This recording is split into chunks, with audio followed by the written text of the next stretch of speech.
Camera പടാ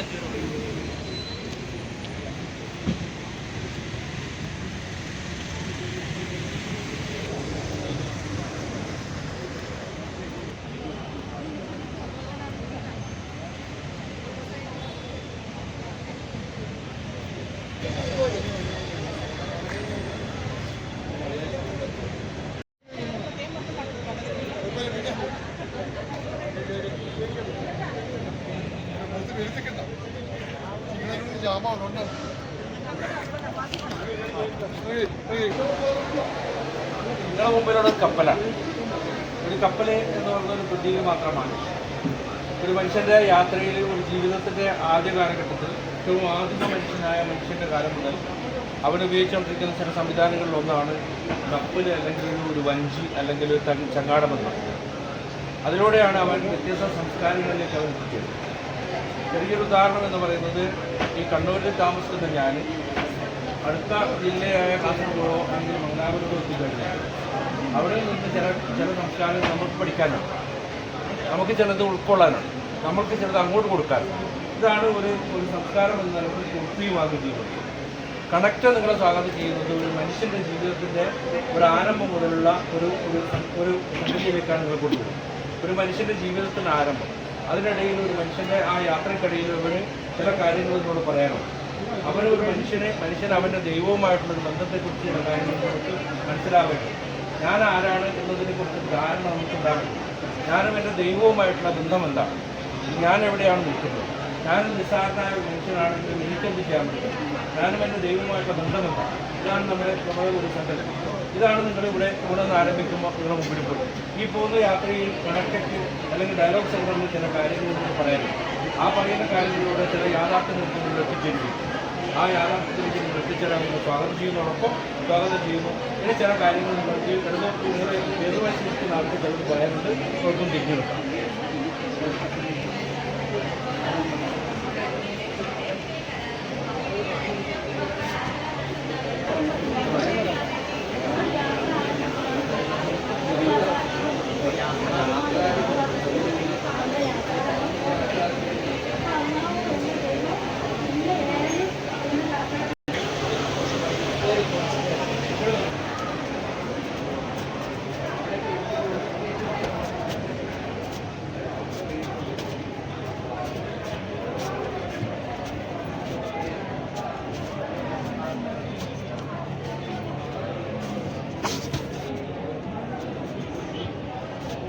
തെർമോക്കോളാണ്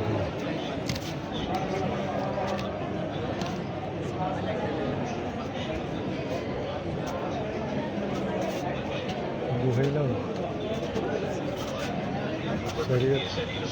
ദൈവമേ ആത്മാവ് ഇവിടെ സംഗമിക്കുന്നു. ഒരു മനുഷ്യന്റെ പിറവി. ഗർഭകാലത്ത് മനുഷ്യന് ശ്വസനവായു അന്നവും നൽകിയ മനുഷ്യബന്ധങ്ങളുടെ ആദ്യത്തെ ചിറക് മനുഷ്യൻ രൂപപ്പെടുത്തുന്നു. ഈ സങ്കീർണമായ ഗർഭാശയ അറകളുടെ ശില്പി ആരായിരിക്കും? മനുഷ്യന്റെ അത്ഭുതകരമായ ജനന പ്രക്രിയകൾ ഇവിടെ ആരംഭിക്കുന്നു. മണ്ണിൽ നിന്ന് രൂപപ്പെടുത്തിയ ശരീരം, ദൈവമേകുന്ന ആത്മാവ് ഇവിടെ സംഗമിക്കുന്നു. ഒരു മനുഷ്യന്റെ പിറവി. ഗർഭകാലത്ത് മനുഷ്യന് ശ്വസനവായുവും അന്നവും നൽകിയ പൊക്കിൾക്കുഴി മനുഷ്യബന്ധങ്ങളുടെ ആദ്യത്തെ ചിരട്. മനുഷ്യനെ രൂപപ്പെടുത്തുന്ന ഈ സങ്കീർണമായ ഗർഭാശയ അറകളുടെ ശൈലി ആരായിരിക്കും? മനുഷ്യന്റെ അത്ഭുതകരമായ ജനന പ്രക്രിയകൾ ഇവിടെ ആരംഭിക്കുന്നു.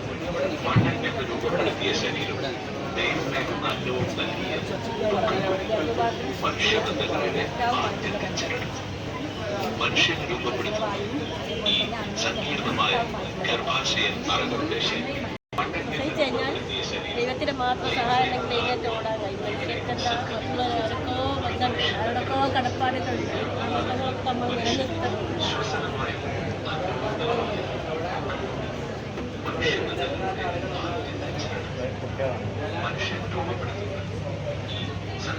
മനുഷ്യന്റെ അത്ഭുതകരമായ ജനന പ്രക്രിയകളുടെ സംഗതി.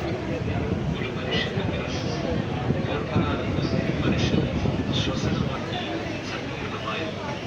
മനുഷ്യന്റെ അത്ഭുതകരമായ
പച്ചപ്പുള്ള സസ്യങ്ങൾ നാം ഉൽപ്പാദനം ചെയ്യും. അതിന് അണുക്കൾക്കായി ധാന്യങ്ങൾ നാം പുല്ലുന്ന ഫലങ്ങൾ നാം ഉൽപ്പാദനം ചെയ്യും. ഇവയെ പരസ്പരം സാമ്യതയോടെ അവതാരങ്ങളും വിശ്വസിക്കുന്നവർക്ക്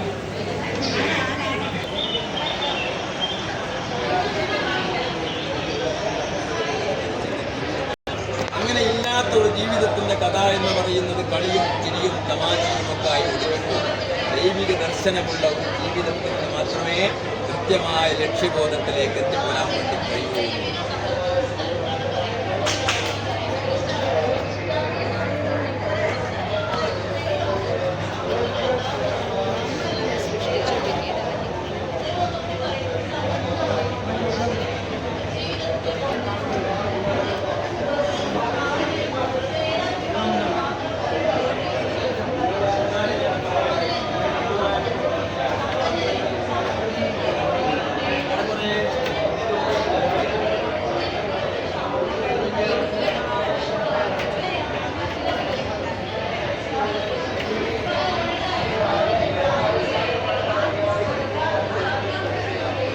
ജീവിതം എന്ന് പറയുന്നത് മനുഷ്യൻ ശൈശവം, ബാല്യം, കൗമാരം, യൗവനം, വാർദ്ധക്യം 5 ഘട്ടങ്ങൾ തരണം ചെയ്യാൻ ഒരു മനുഷ്യനും കടന്നു പോകില്ല. അങ്ങനെ കടന്നു പോകുമ്പോൾ അവൻ ഉപയോഗിക്കുന്ന വസ്ത്രത്തിൽ വ്യത്യാസം ഉണ്ടാകും, അവൻ ഉപയോഗിക്കുന്ന പാദരക്ഷയിൽ വ്യത്യാസം ഉണ്ടാകും, അവൻ ഉപയോഗിക്കുന്ന വാഹനങ്ങളിലൊക്കെ വ്യത്യാസം ഉണ്ടാകും. അവസാനം അവനെ ഉടുപ്പിക്കുന്ന ഒരു വസ്ത്രമുണ്ട്, അതിൽ കാര്യമായ ഒരു വ്യത്യാസവും ഉണ്ടാകുകയില്ല. കഫംപുട അതൊരേ സെയിം ആയിരിക്കും. മനുഷ്യന്റെ ജീവിതം എന്ന് പറയുന്ന ഒരു വൃത്തമാണ്. ഈ വൃത്തം ആരാണ് മനുഷ്യന് സമ്മാനിച്ചത്? ദൈവം സൂറത്തുൻ നഹ്ലി എന്ന് പറയുന്ന ഒരു അധ്യായമുണ്ട് വിശുദ്ധ ഖുർആനിൽ. അല്ലാഹു ഖലഖക്കും സുമ്മ യതവഫാക്കും എന്ന് തുടങ്ങുന്ന ഒരു ആയത്താണ്. അല്ലാഹു മനുഷ്യനെ സൃഷ്ടിച്ചു, എല്ലാ മനുഷ്യനെയും മരിപ്പിക്കും. ചില മനുഷ്യന്മാരെ വേഗം മരിപ്പിക്കില്ല, അവന് പടുവാർദ്ധക്യത്തിലേക്ക് കൊണ്ടുപോകും, 90, 95, 100ലേക്കൊക്കെ. അങ്ങനെയുള്ളൊരു മനുഷ്യന്റെ വിശേഷണം വിശുദ്ധ ഖുർആൻ എടുത്തു പറയാണ്, അവനെല്ലാം അറിഞ്ഞിട്ടും ഒന്നും അറിയാത്ത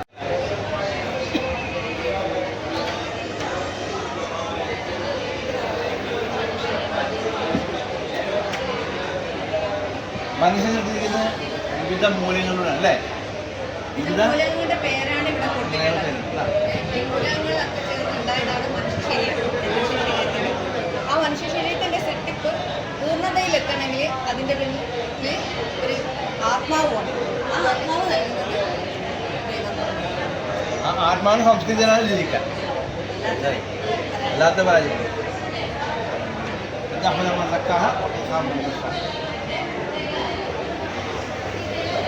മനുഷ്യമായ മൂലങ്ങളാണ് അല്ലേ? ആ മൂലങ്ങളുടെ പേരുകളാണ്.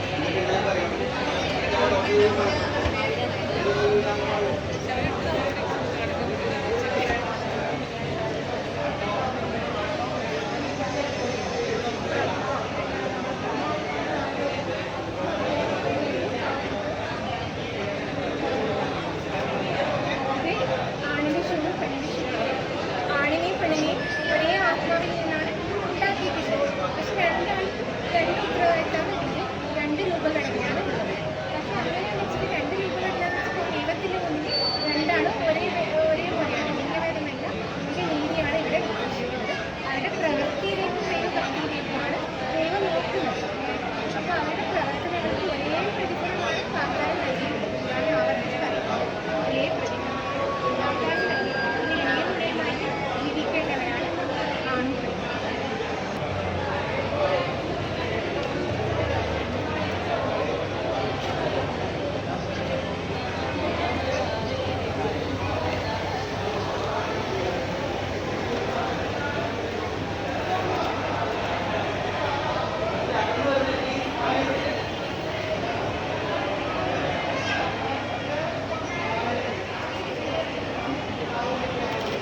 പറ്റില്ലെന്ന് വെച്ചാൽ ഇവർക്ക് കാഴ്ചയില്ല. കാഴ്ചയിലേക്ക് കൂടി ഇവരുടെ ഉൾക്കാഴ്ചയിലേക്ക് കൂടി എന്തുകൊണ്ട് സന്തോഷം അതിന് വെച്ചാൽ എല്ലാവരും കുടുംബത്തിലുള്ള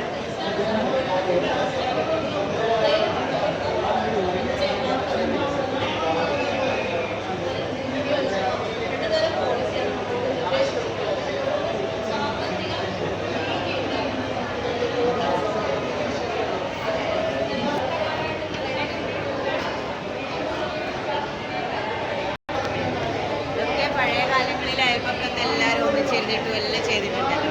നിങ്ങളെല്ലാം ചെയ്തിട്ടുണ്ട്, ഏതിലെങ്കിലും ഉണ്ടാവുന്നത് പരസ്പരം കുട്ടികൾ കളിക്കല്, പേരകളി, കുട്ടല്, അങ്ങനത്തെ കാര്യങ്ങളൊക്കെയാണ്.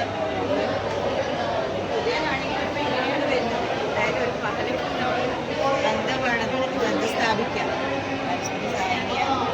അറിയാം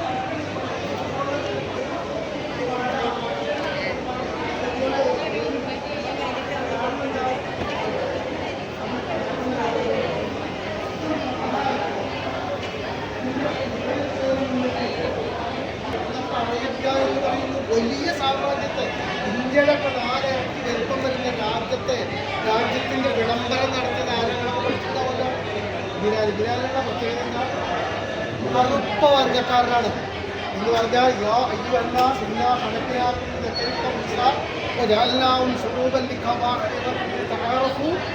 അക്രമക്കും ഇന്ദാഹി അക്കാക്കും നിങ്ങളിൽ ഏറ്റവും നല്ല മനുഷ്യൻ നിങ്ങളിൽ ഏൽപ്പിച്ച ഉത്തരവാദിത്വം ഏറ്റവും നന്നായി നിർവഹിക്കുന്നത് ആരാണെന്ന് അതിൽ ഏറ്റവും പ്രധാനപ്പെട്ട ഒന്നാണ് ഇത്. ഈ നീതി നടപ്പിലാക്കാൻ വേണ്ടി പരിശ്രമിക്കുക, മനുഷ്യന്മാരെ ചേർത്ത് പിടിക്കുക, പരസ്പര സഹായം ചെയ്യുക, സേവനം ചെയ്യുക. ഇതൊക്കെ ഉണ്ടെങ്കിൽ എന്തുണ്ടാവുള്ളൂ? ഈ കണ്ണി അറ്റ് പോവാതെ ഉണ്ടാവുള്ളൂ. ഇല്ലെങ്കിലുള്ള പ്രശ്നം പറഞ്ഞാൽ ഇങ്ങനെയുള്ള തോന്നലുകൾ വരും. ഈ തോന്നലുകളിൽ നിന്ന് ലോകം നശിക്കുകയും ചെയ്യും. ഇങ്ങനെ നശിക്കാതെ പരസ്പര സഹകരണത്തോടു കൂടി ജീവിച്ചാലാണ് നമ്മൾ ആ തുടങ്ങിയ മനുഷ്യൻ എന്നുള്ള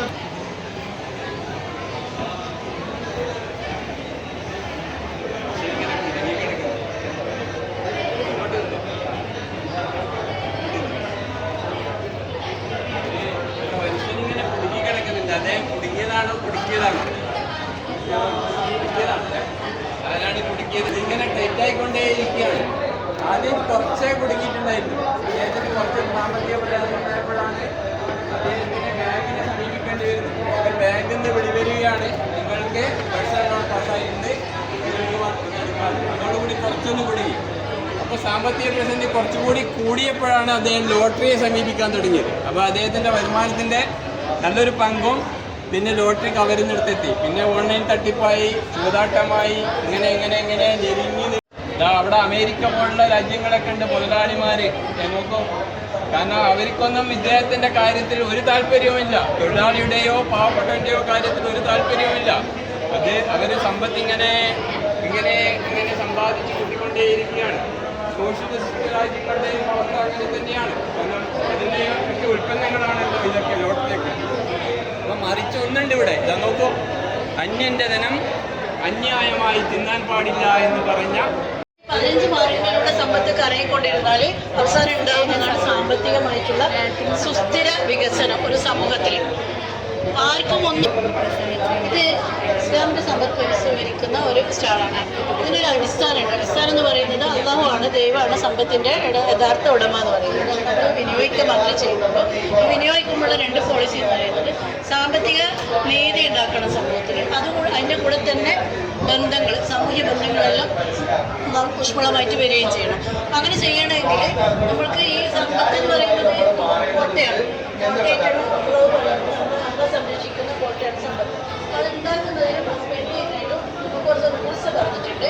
അതിൽ നമ്മൾ സൂക്ഷിക്കേണ്ട കാര്യങ്ങൾ ഖുർആൻ പറഞ്ഞിട്ടുണ്ട്. അതായത് മനുഷ്യ പോലെയുള്ള അനീതികൾ, ചൂഷണത്തിൻ്റെ, അന്യായത്തിൻ്റെ എല്ലാം നമ്മൾ ഉപേക്ഷിക്കണം. അതിനോടൊപ്പം തന്നെ ഈ 15 മാർഗങ്ങൾ പറയുന്നത് സമ്പത്ത് സമ്പന്നരിൽ നിന്ന് സമൂഹത്തിലേക്ക് ഒഴുകണം. ഒഴുകിക്കൊണ്ടേ ചില ഖുർആനിൽ പറയുന്നത്. അപ്പം അതിൻ്റെ 15 മാർഗങ്ങൾ നാമങ്ങളിലൂടെ നമുക്ക് വാസിക്കാൻ പറ്റാതായി മാറിപ്പോയി.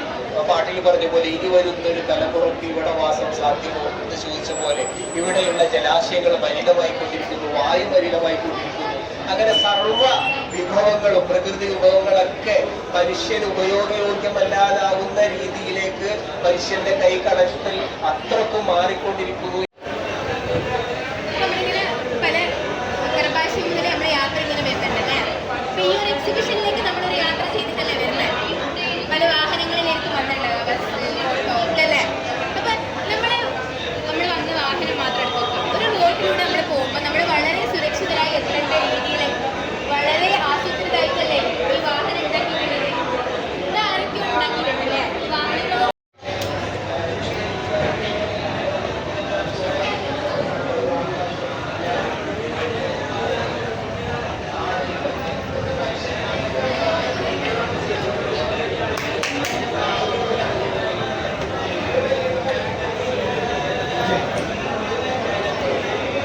എന്താ കാണുന്നത് ഇപ്പോൾ?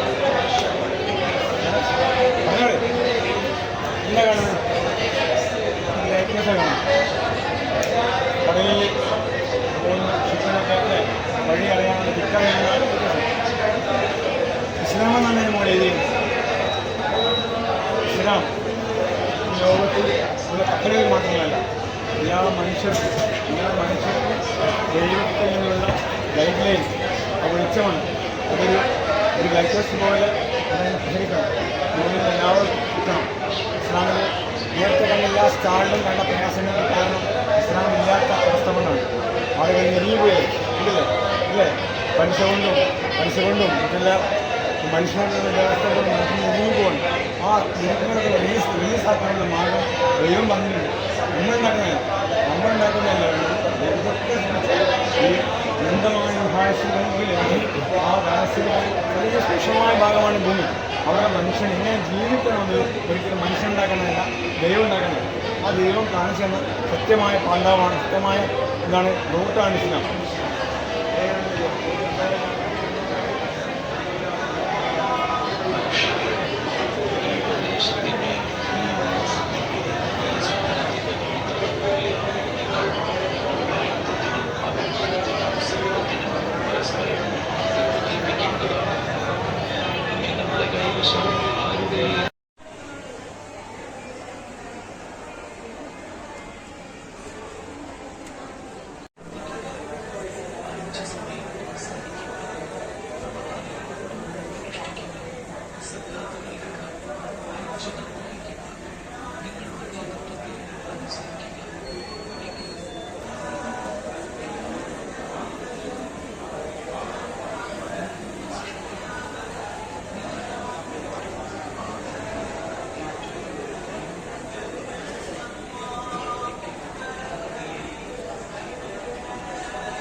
അതാരോ വീഴ്ച പോയി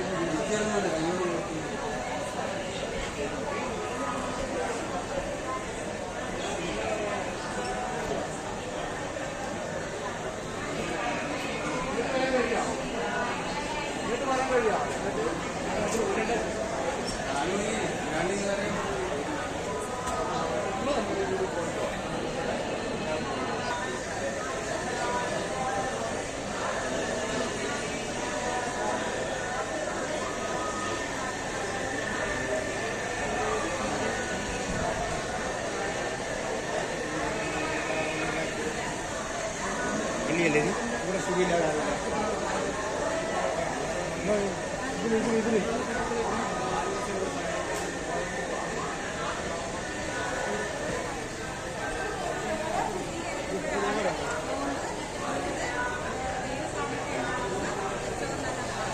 വെറുതെ പട്ടിണി കിടക്കുക എന്നല്ല നോമ്പിലൂടെ നമ്മൾ നേടിയെടുക്കുന്നത്. ആത്മശുദ്ധീകരണം കൂടി നമ്മൾ നേടിയെടുക്കണം. എങ്കിലേ നമ്മുടെ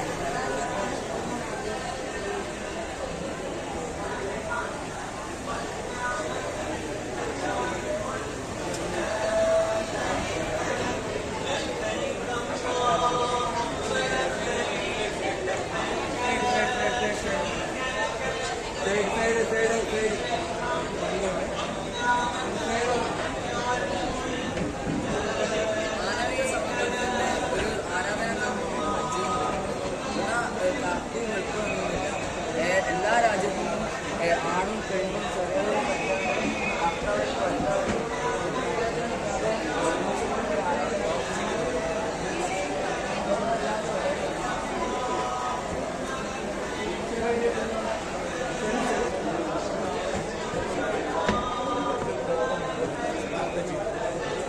ഈ മനുഷ്യരെ മണ്ണിൽ നിന്ന് സൃഷ്ടിച്ച മനുഷ്യനെ ആത്മാവും ശരീരവും കൂട്ടിയോജിപ്പിച്ച് ആ കൂട്ടിയോജിപ്പിച്ച് ഗർഭാശയത്തിൽ നിന്നായിരുന്നു ആണെങ്കിൽ അത് വേർപ്പെടുത്തുന്ന ഭൂമിയിൽ വെച്ച് മരണത്തോടുകൂടി ഇനി ആത്മാവിൻ്റെ ലോകത്തേക്ക് കൊണ്ടുപോയി ശരീരത്തെ മണ്ണിൽ ആ മണ്ണിലേക്ക് തന്നെ സൃഷ്ടിച്ച മനുഷ്യനെ മണ്ണിലേക്ക് കൊണ്ടുപോയി ഇനി വീണ്ടും അവിടെ ഒരു പുനഃസൃഷ്ടി ആരംഭിക്കുന്നു. അതിൻ്റെ ഇടയിലുള്ള ഒരു ഉത്തമ വേളയാണ് ഈ ജീവിതം എന്ന് പറയുന്നത്. അവിടെയാണ് നിങ്ങളിൽ ആരാണ് ഏറ്റവും നന്നായിട്ട് അവർ ചെയ്യുന്നതെന്ന് പരീക്ഷിച്ചറിയുവാൻ വേണ്ടി മരണത്തിൽ രൂപത്തിൽ സൃഷ്ടിച്ചെന്നാണ് കഴിയും. അതിനേറെ ഉണ്ടാകുവാനാണ് പുറത്തുനിന്നുമാകുന്നത്. അപ്പോൾ ഭൂമിയിലെ ഭൗതിക ജീവിതം എന്ന് പറയുന്നത് കേവലം ഒരു കളിതമാശയല്ല, മറിച്ച് ഒരു പരീക്ഷ